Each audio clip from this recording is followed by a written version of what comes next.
Las novelas no empiezan como uno quiere, sino como ellas quieren. Gabriel García Márquez. Muchos años después, frente al pelotón de fusilamiento, el coronel Aureliano Buendía había de recordar aquella tarde remota en que su padre lo llevó a conocer el hielo.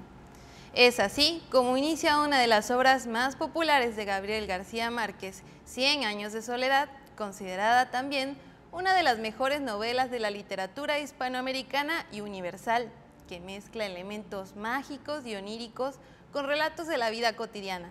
Se dice que fue escrita en un lapso de solo un año en casa que el escritor colombiano tenía en la Ciudad de México. Nacido en la remota localidad de Aracataca, un 6 de marzo de 1927, Gabriel José García Márquez creció rodeado de la magia y los colores del Caribe colombiano, encontrando desde muy temprana edad refugio en las letras e inspiración de todo aquello que le rodeaba. Fue el menor de 11 hermanos. Cuando tuvo la edad suficiente, lo mandaron a un internado en Barranquilla, donde rápidamente adquirió la fama de chico tímido al que le gustaba escribir poemas humorísticos y tiras cómicas. Más adelante, después de su graduación, en 1947, empezó a estudiar Derecho en Bogotá. Fue en este periodo donde comenzó a buscar su pluma como escritor, hallando un gusto especial por escritores como Franz Kafka o Jorge Luis Borges. Del estilo de estos autores, se emocionó por escribir literatura más allá de la convencional, muy similar a los relatos que le contaba su abuela en la niñez, donde se encontraba con acontecimientos extraordinarios y anomalías en la cotidianidad de la vida diaria. No fue sino hasta 1950 que desistió de ser abogado para centrarse en el periodismo, trabajando como columnista y reportero para El Heraldo de Barranquilla, y le hizo espacio a sus propias historias. La notoriedad mundial de Gabriel García Márquez comenzó cuando Cien años de soledad se publicó en junio de 1967 y en una semana vendió más de 8,000 ejemplares. La novela sumó una edición cada semana, llegando a 500,000 en 3 años. Fue traducida a más de 25 idiomas y ganó un total de 6 premios internacionales, convirtiéndose hasta nuestros días en su obra más emblemática, que plasma la esencia del realismo mágico en su estado más crudo e inspirando a muchos otros autores a adentrarse a uno de los géneros más destacables de la literatura en este lado del mapa. La vida de Gabo, como familiarmente era llamado, comenzó a apagarse lentamente en 1999, cuando le diagnosticaron cáncer linfático. Recibió una quimioterapia y tratamientos que le permitieron seguir escribiendo por un breve periodo más, hasta que dio su último aliento el 17 de abril de 2014 con 87 años. El día de hoy hemos decidido honrar su vida y su legado como uno de los más grandes referentes de la literatura. En sus propias palabras, al escritor no lo mata nadie, ni siquiera la muerte. Y es por eso que nos reunimos a recordarle a través de las letras que nos dejó en sus libros. Estamos contentos de darles la bienvenida y ofrecerles una nueva emisión de nuestro programa televisivo Emergiendo desde las Palabras. Escuela de Escritores José Gorostiza en vinculación con la UJAD. Soy Carolina Zapata y así como todos los que hacen posible esta emisión, me siento muy feliz de tenerlos una vez más en sintonía para presentarles el programa titulado Entre los callejones de Macondo de la mano de Gabriel García Márquez. Transmitimos por el canal 35.1 TV UJAD y www.ujad.tv. Síguenos en nuestras redes sociales. Bienvenidos.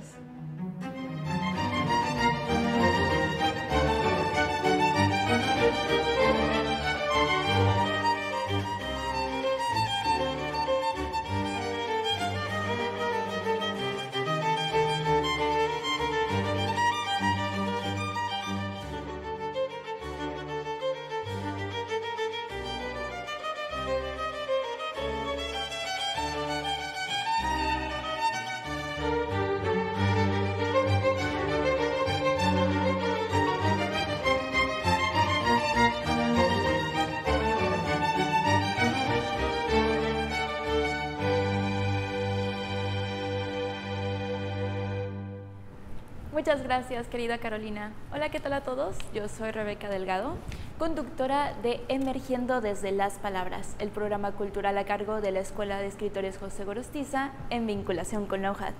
Acompáñenos durante la siguiente hora a sumergirnos en la literatura de la mano de nuestro invitado de hoy.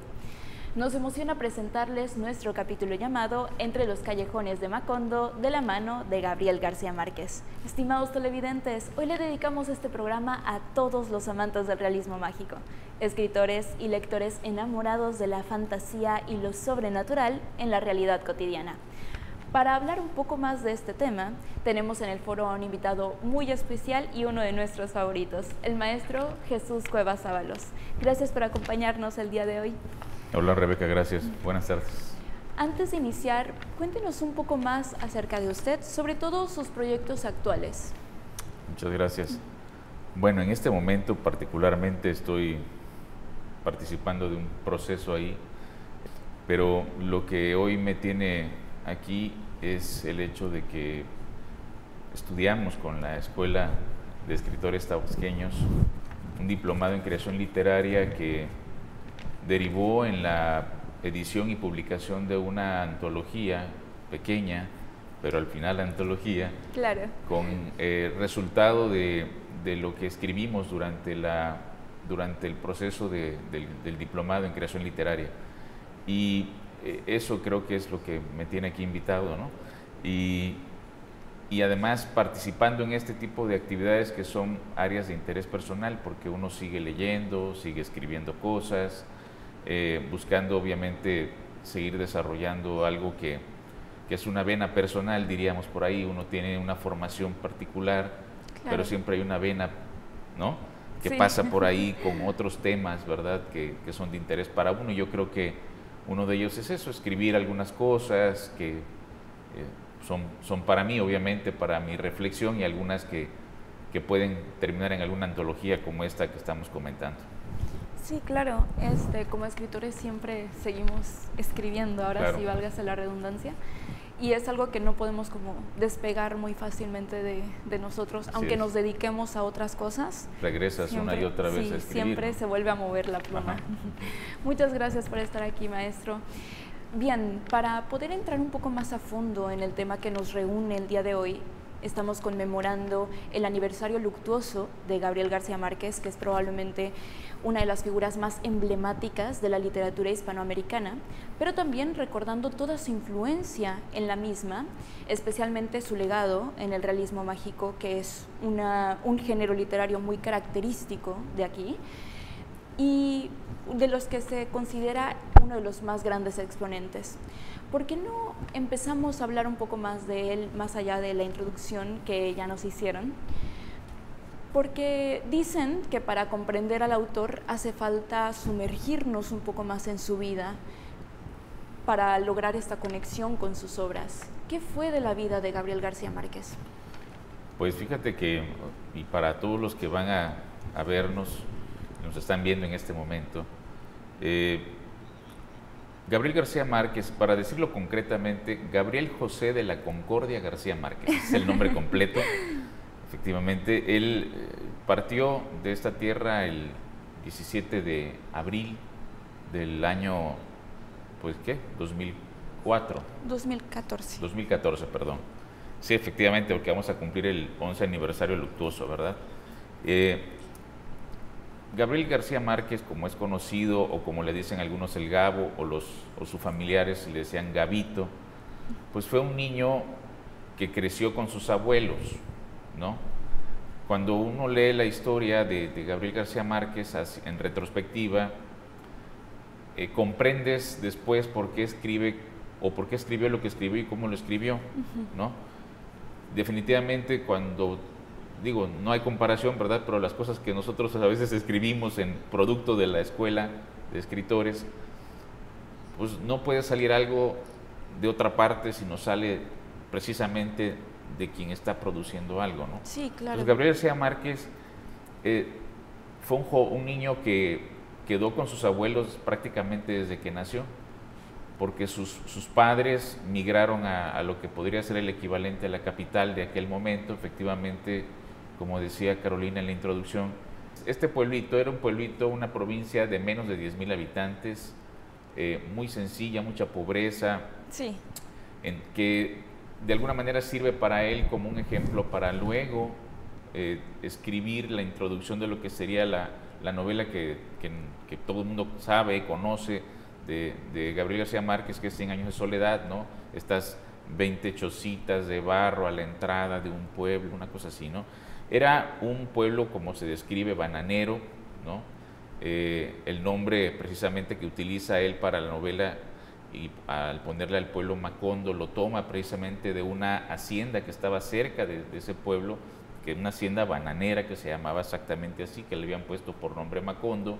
De ahí toma él ese nombre para después escribir y hacer toda la historia que todos conocemos. Pero lo que influye determinantemente en la vida del Gabo, para reducir un poco las palabras, es que su abuelo le contaba muchas historias acerca de la revolución.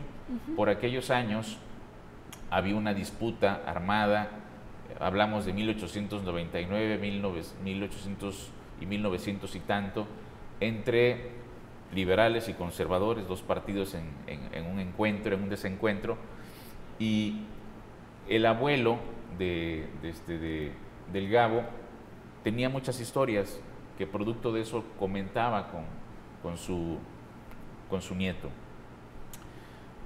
Estas historias marcaron su vida porque lo hacían pensar e imaginar cosas. Luego, cuando dudaba, el abuelo mismo lo llevaba a un diccionario que tenían en casa, que eso era como parte de la rutina constante, ¿no? Acudir al diccionario y preguntar, revisar qué significaban las palabras. Pero cuando el abuelo no estaba, era la abuelita, la señora Iguarán, era Tranquilina Iguarán, que después es la que lo lleva a crear el personaje, la matriarca de 100 años de soledad, que se llamaba Úrsula Iguarán.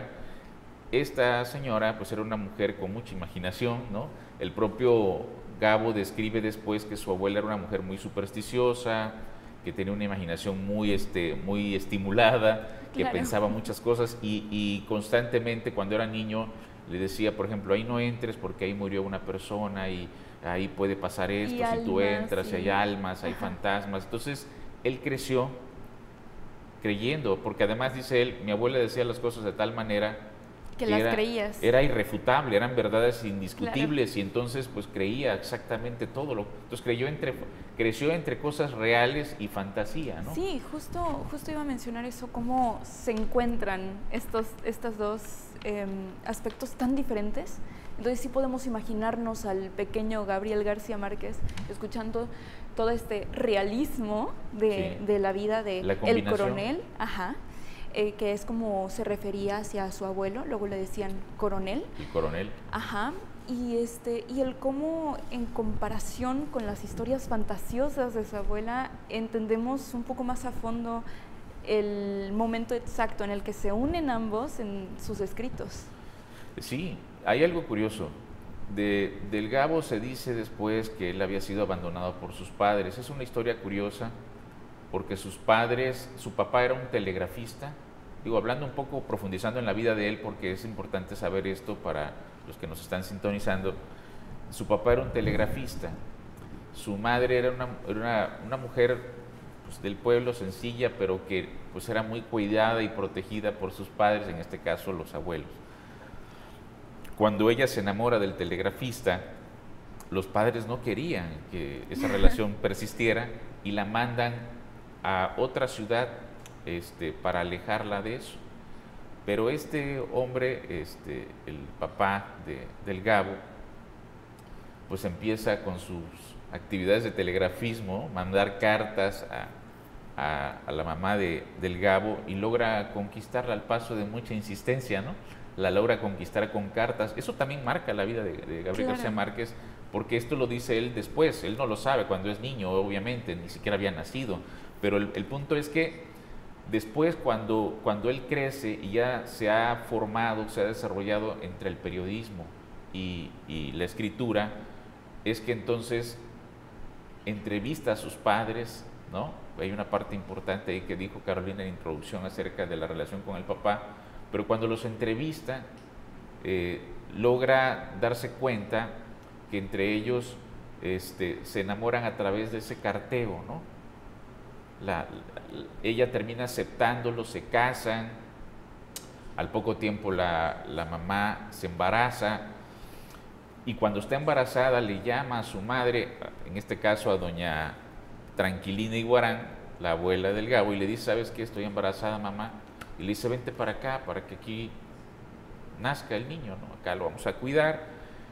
Concretamente lo que sucede es que los papás se van al pueblito y efectivamente ahí viene el alumbramiento.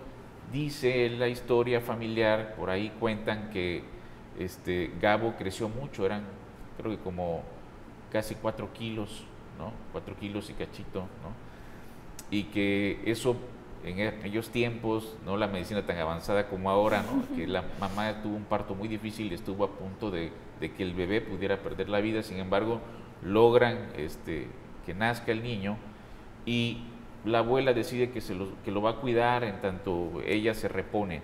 Pero cuando se reponen, el papá del Gabo decide migrar, creo que a Barranquilla, porque aparte de la función del telegrafismo, él tenía una especie de droguería, ¿no? Fabricaba ciertos medicamentos.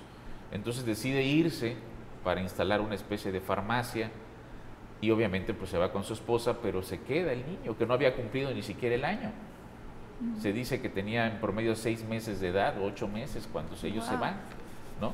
Y simplemente el Gabo se queda con los abuelos, y ahí es donde empieza a crecer. Por eso es que luego hay una parte de los biógrafos que dicen es que él fue abandonado. Realmente puede parecer así, se puede ver así, porque es curioso, ¿no? Que con tan corta edad se ha dejado en casa de los abuelos, pero luego los propios hermanos que nacen, que llegan después ya en Barranquilla, con sus papás, pues dicen, no fue abandonado, lo íbamos a ver constantemente, como se le puede decir, es un abandono, ¿no? ¿Verdad?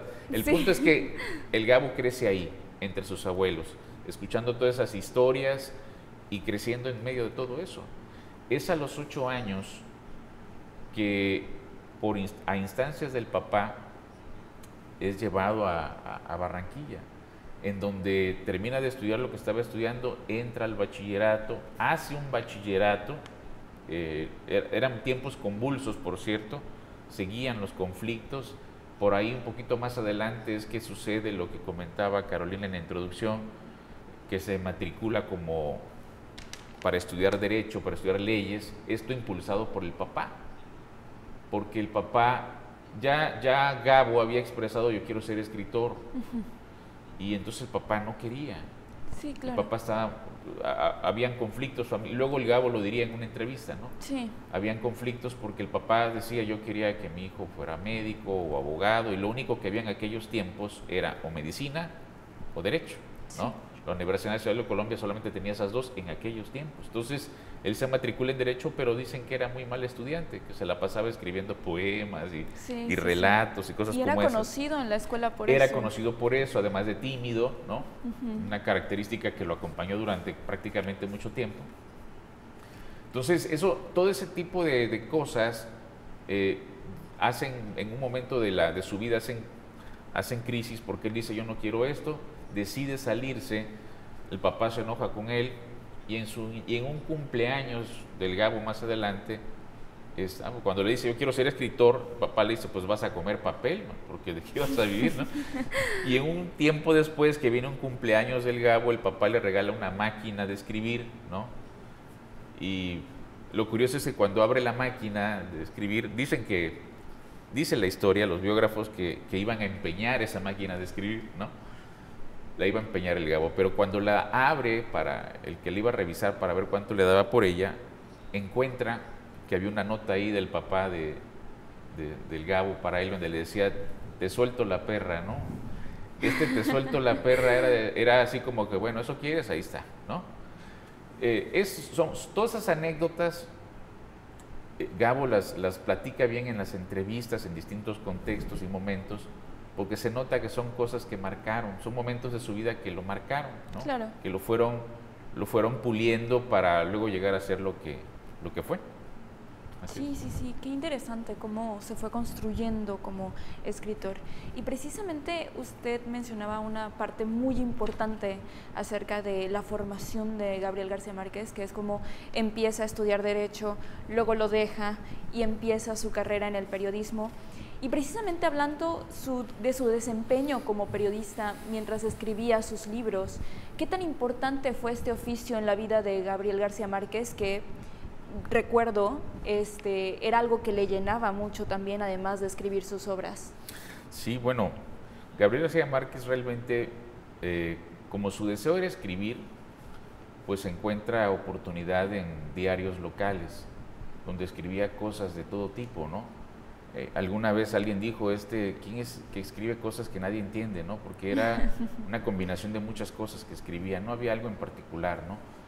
Pero sí escribió en un diario que se llamaba El Espectador, me parece, luego estuvo en El Heraldo, luego El Universal, en Barranquilla, luego en Colombia, luego en Cartagena, o sea, estuvo así, ¿no? Y no dejaba de escribir, era prolífico como escritor, ¿no? Sí. Editorializaba constantemente. Hay una parte interesante previa a eso, porque no puedes entender al Gabo y lo que escribió y lo que dejó como legado si no tomas en cuenta, por ejemplo, los amores, ¿no? Ahí mismo en su pueblo, él conoce a esta niña de 9 años, ¿no? Porque él tenía 13, si mal no recuerdo en la historia, sé que él tenía 13, la niña tenía 9 años, era precisamente quien después iba a ser su esposa, ¿no? Cuando se refiere a ella, dice la historia que él desde que la vio supo que iba a ser su mujer. Ya ves, ya también hay que ver que esto es un poco también como alimentar un poco el mito, ¿no? Sí. Y es válido, porque finalmente su mujer, con quien finalmente se casa, que seguramente lo vas a mencionar más al rato, es una persona que lo acompaña durante 56 años de su vida, ¿no?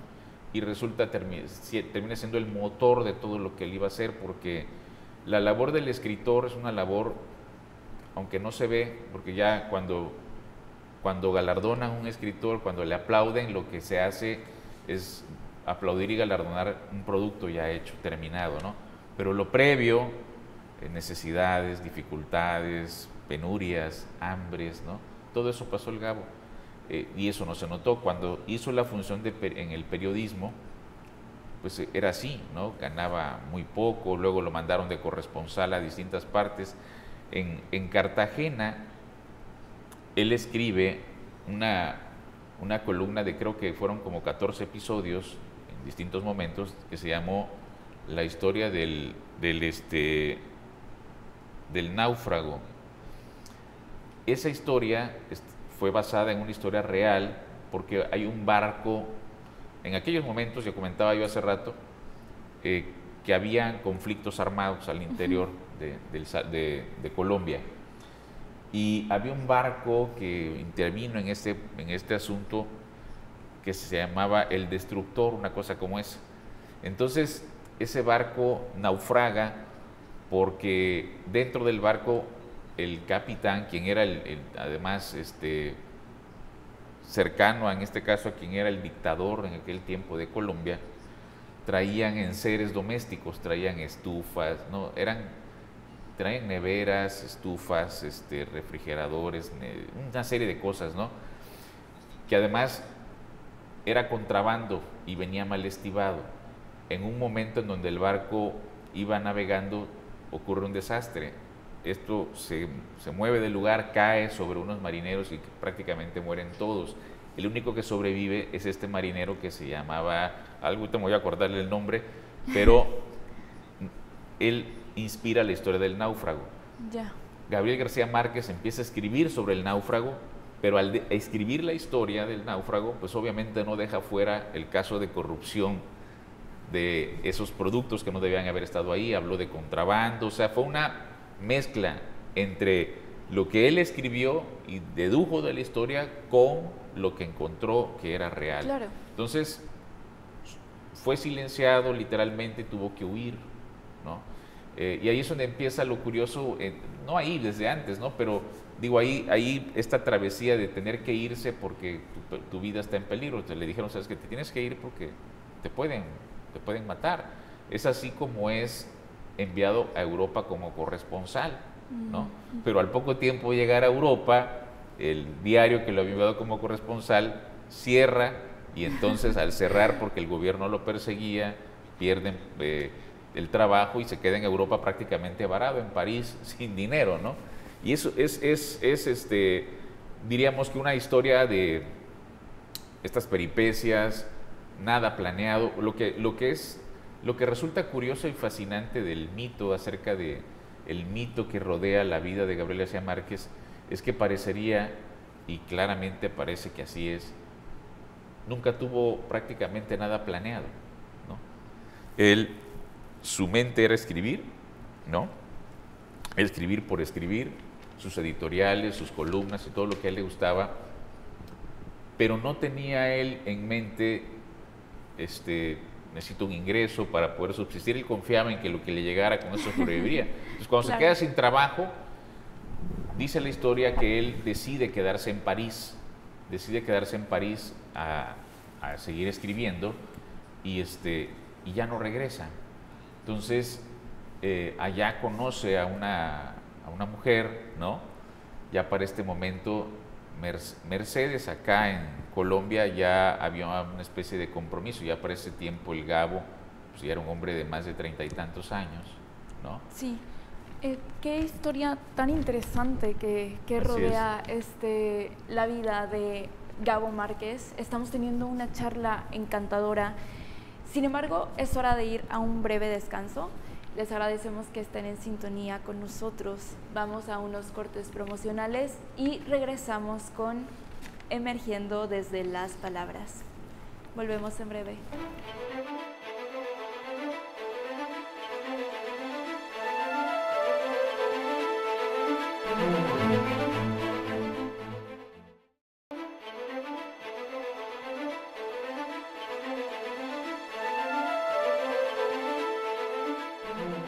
Estamos de vuelta con nuestro programa cultural Emergiendo desde las Palabras, Escuela José Gorostiza.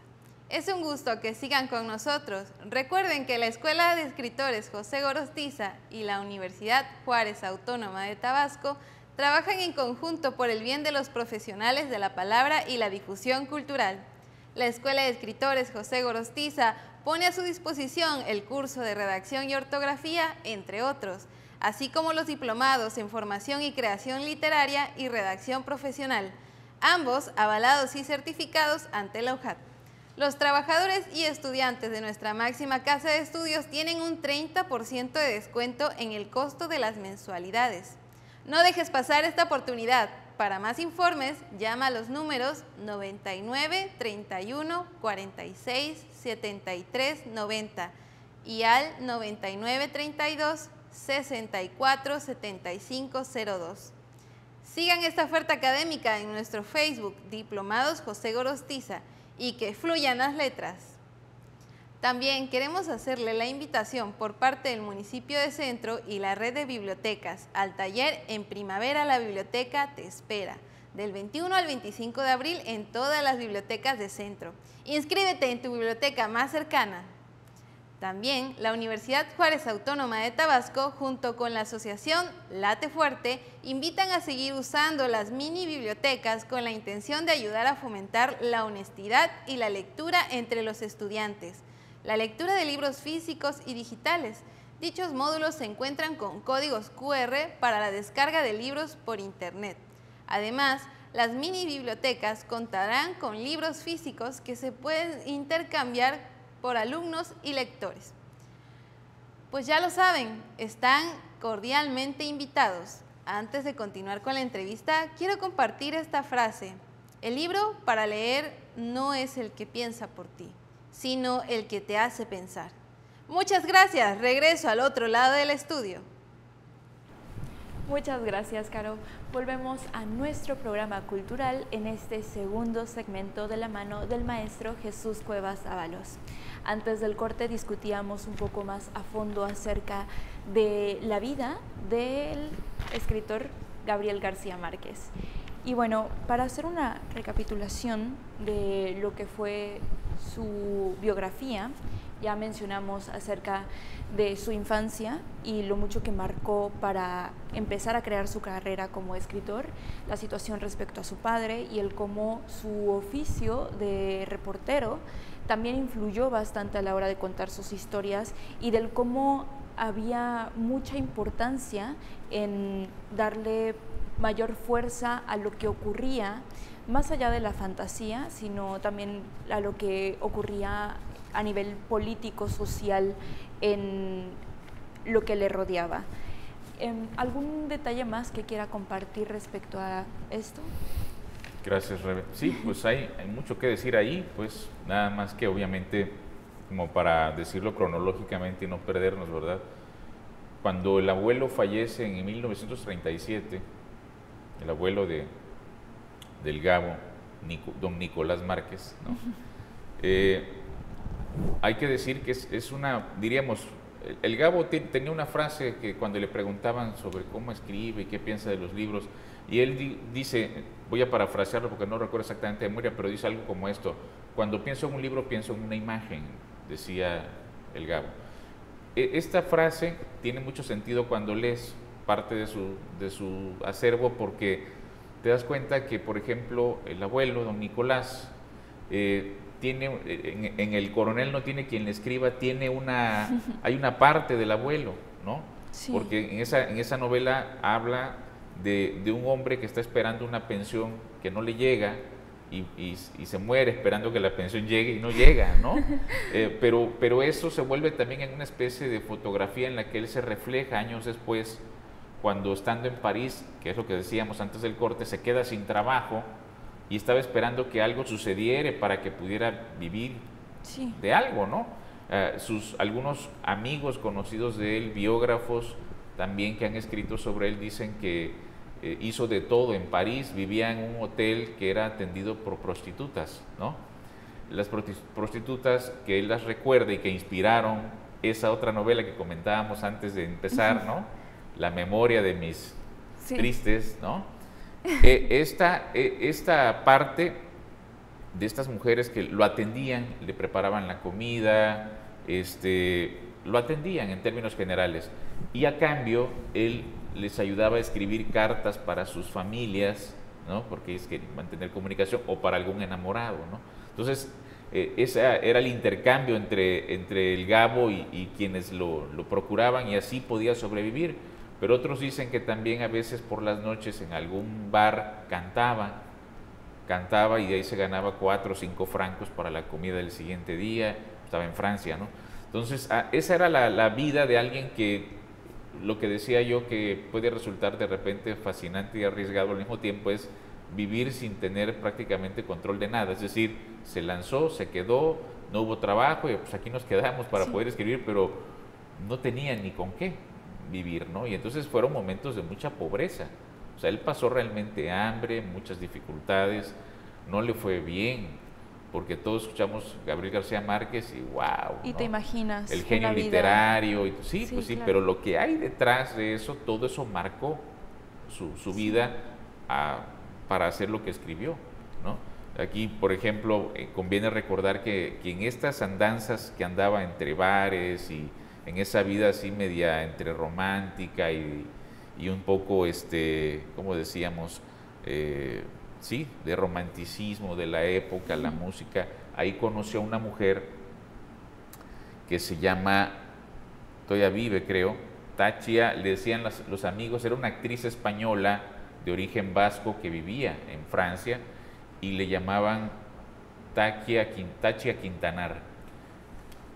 Todavía no estaba casado el Gabo, ya había él se había acercado a Mercedes Barcha, la niña aquella que conoció de 9 años, siendo él de 13, ya él se había acercado a ella, ya le había dicho que estaba enamorado, que ¿no? Ya había hablado con ella, y algo había ahí, ya había una relación ya, pero no estaba formalizada. Entonces él se involucra con Tachia Quintanar allá en Francia en ese periodo corto de tiempo, y a través de ella y él se queda sin trabajo precisamente cuando está ya relacionándose con ella, y ella en una entrevista diría: se acaba el trabajo y se acaba el dinero y se acaban los recursos, ¿no? Entonces ya ahí andaba padeciendo Gabriel García Márquez, y algo lo termina llamando de regreso a México. Eso fue en el 58.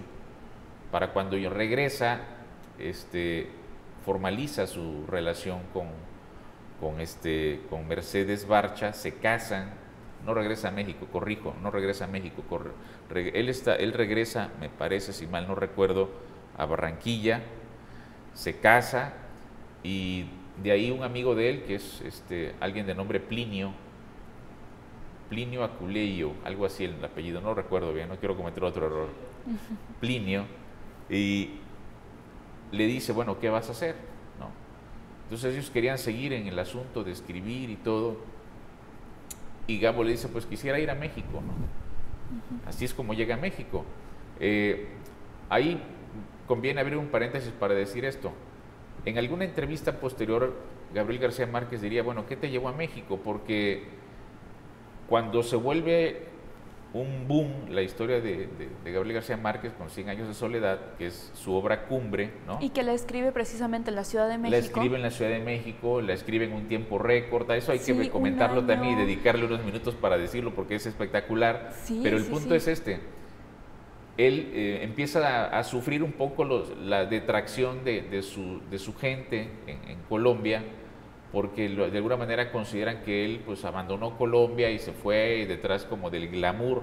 Nada que ver, realmente no fue ese el caso. De hecho, todo lo contrario, realmente. Y no vivía no vivía así, no le había ido muy bien, que digamos. Es en México, cuando él decide venirse a México, que su vida empieza a tomar un giro distinto. Hubo mucha necesidad también. Llega casado, con 2 hijos, Rodrigo y Gonzalo, creo que Gonzalo fue el primero. Llega así ya casado con Mercedes Barcha, y entonces vivían en un pequeño lugar, un departamento donde pues no tenían ni para la renta. La historia dice, incluso cuando entrevistan a la señora Mercedes Barcha, su esposa, que el rentero literalmente llegaba a cobrar la renta y decía: pues es que no tenemos, ¿no? Y como ya estaba comprometido Gabriel García Márquez con la novela que empezó a escribir, doña Mercedes hizo el compromiso con el rentero: en 6 meses le pagamos todo, en 6 meses cubrimos todo, ¿no? Confiada en que iba a ser un éxito. Ajá, sí, por eso es una historia chistosa. Esa parte es muy curiosa, porque el propio Gabriel García Márquez dice que se dedicó a escribir durante 18 meses sin parar, sin detenerse, 18 meses diariamente, sin parar, para hacer el volumen completo que significó 100 años de soledad, ¿no? Y no solo eso, sino que además de todo,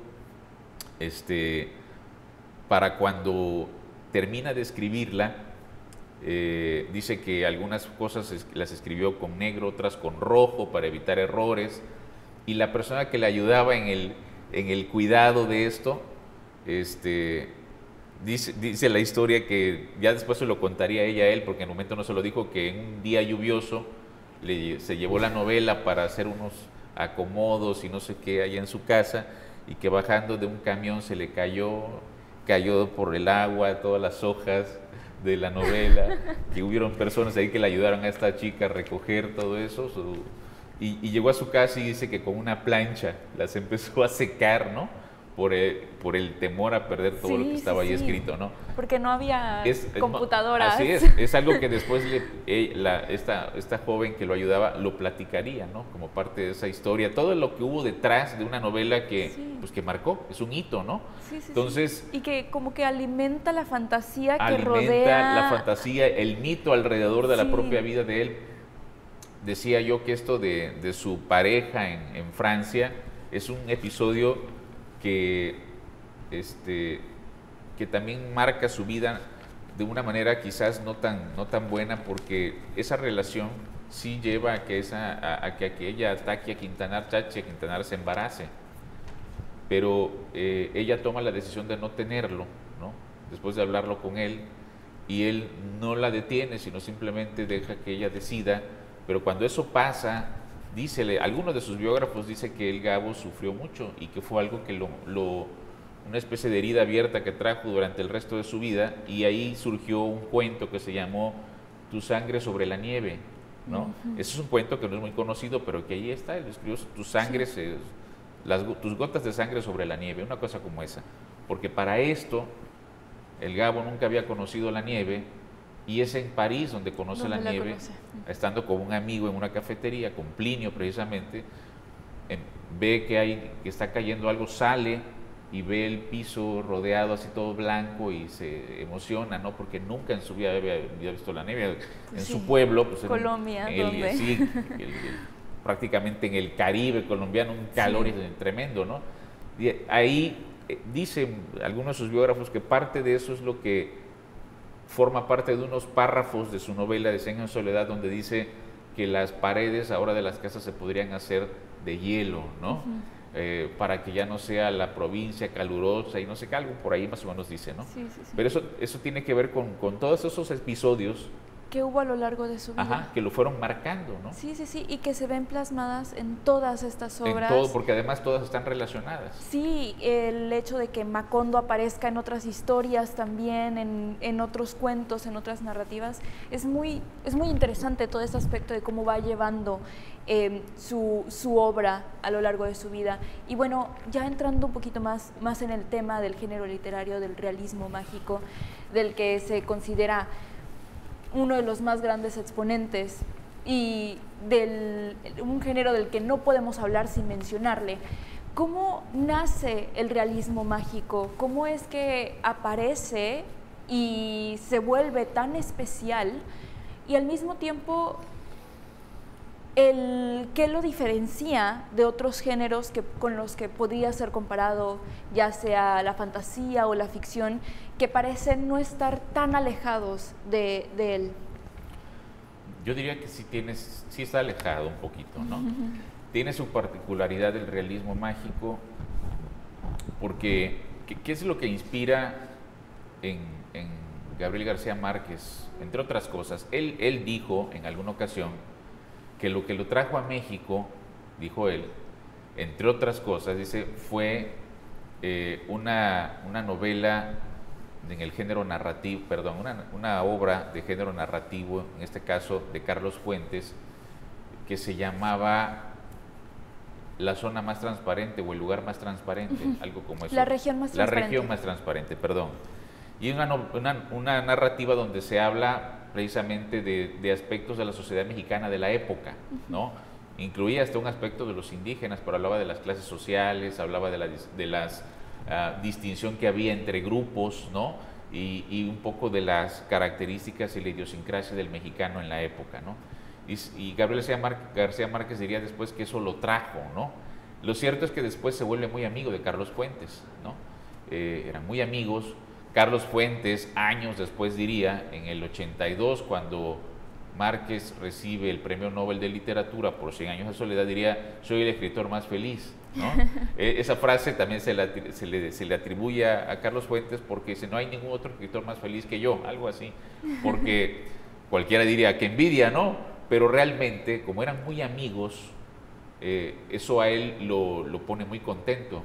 Y él en esa parte, Carlos Fuentes platica un momento en la etapa de sus vidas, cuando ya Gabriel García Márquez estaba completamente viviendo aquí, como les gustaba el cine, empezaron a escribir guiones para cine y terminaban discutiendo por la coma, por las palabras, ¿no? Estuvieron algo como El Gallo Dorado, una cosa así querían escribir ellos, un guión para una película que se iba a llamar El Gallo Dorado. Entonces terminan discutiendo por cosas, pero en buen plan, como amigos. Y finalmente decían, a ver, dejamos esto y dediquémonos a la novela, ¿no? Y dejan eso y empiezan a escribir, ¿no? Había una amistad, pero lo que decías esto sobre el realismo mágico es que el propio García Márquez diría en una ocasión también, en una entrevista, que él tenía una sensibilidad especial para narrar la realidad que observaba.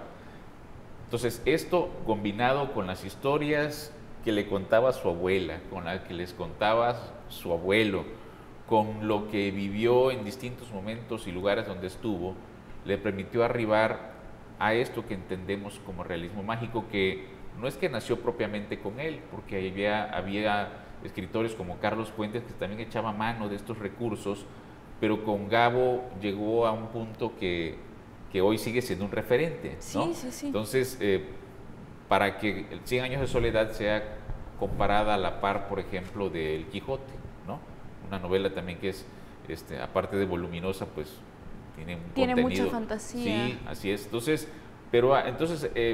Gabriel García Márquez logra traer la realidad y combinarla con lo fantástico, con lo que parece ser irreal.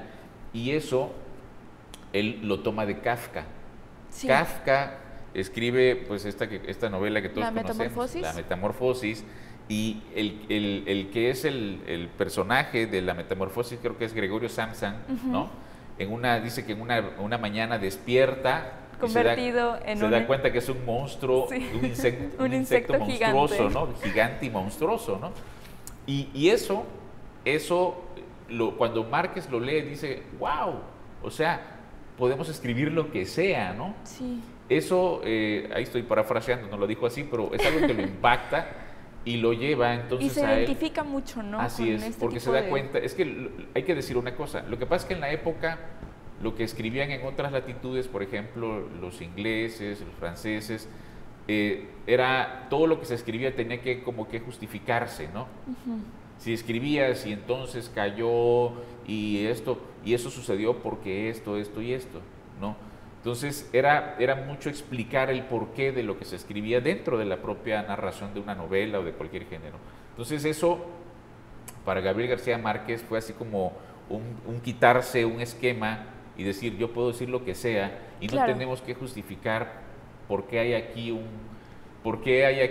¿qué diríamos? Casas con paredes de hielo. Sí, sí, sí. No tengo por qué justificar por qué la familia Buendía vivió 7 generaciones y se mezclaron entre ellos. ¿Por qué se les olvida? Ajá, ¿por qué se les olvida? O por qué diríamos el río de sangre, ¿no? Sí, que sí, atravesó todo el pueblo de Macondo. O sea, no tendría por qué explicarlo. Están y ya y forman parte de la realidad de estos personajes. Es correcto. Entonces, una hermana de Gabriel García Márquez diría cuando leyó 100 años de soledad, dicen que su expresión fue, qué Gabito tan chismosito, ¿no? Porque resulta que parte de lo que está en la novela de Gabriel García Márquez de 100 años de soledad está relacionado con su familia. Sí, vemos muchos paralelismos, ¿no? Sí, ahora que mencionábamos su biografía. Y hay algunas relaciones que podrían haber sido incestuosas, ¿no? Sí. En la época, y eso él lo plasma con una sensibilidad que quien lo lee, o sea, no obstante lo impactante del tema, o sea, logra encontrar lo que en ese caso para el autor significó relacionar una realidad con una cuestión casi fantástica, ¿no? O mágica. Ahora bien, además de Gabriel García Márquez, ¿cuáles otras han sido las obras más influyentes de este género o los autores más influyentes del mismo? ¿Y cómo es que lograron despuntar? Mencionaba anteriormente que precisamente había como que mucha influencia de escritores europeos, por ejemplo, hacia acá. ¿Llegaron alguna vez los escritores hispanoamericanos a inspirar a escritores fuera de Hispanoamérica a escribir realismo mágico? Sí, hay una mezcla de eso. Isabel Allende es una de ellas, chilena creo que es. Sí. Juan Rulfo, mexicano, con su Pedro Páramo, que es una única y irrepetible, ¿no? Sí. A quien también atribuimos, porque así es, la autoría de Diles que no me maten, ese cuento corto de Diles que no me maten, ¿no? Del revolucionario que está siendo perseguido y le dice, no, diles que no, y empieza a hacer una explicación de todo eso. Entonces es una mezcla, efectivamente, que contiene ahí realismo mágico. Lo que habrá que decir también es que eso en la época fue lo que detonó lo que conocimos después como el boom latinoamericano, ¿no? Donde estaban hombres como Gabriel García Márquez, como precisamente Kafka, como el argentino aquel autor de Rayuela, Cortázar. ¿No? Complejo incluso para tratar de entender Rayuela con su maga y todo eso, y la maga. Yo lo empecé a leer y la verdad sí tiene Ya tiene tiempo, no lo terminé, por supuesto, pero sí tiene sus... Entonces, todas estas figuras... Jorge Luis Borges. Borges, estas figuras que influyeron de manera determinante en la época y que podríamos decir que son los que serían los impulsores de este género, que más que un género es una manera de narrar, que eso es importante.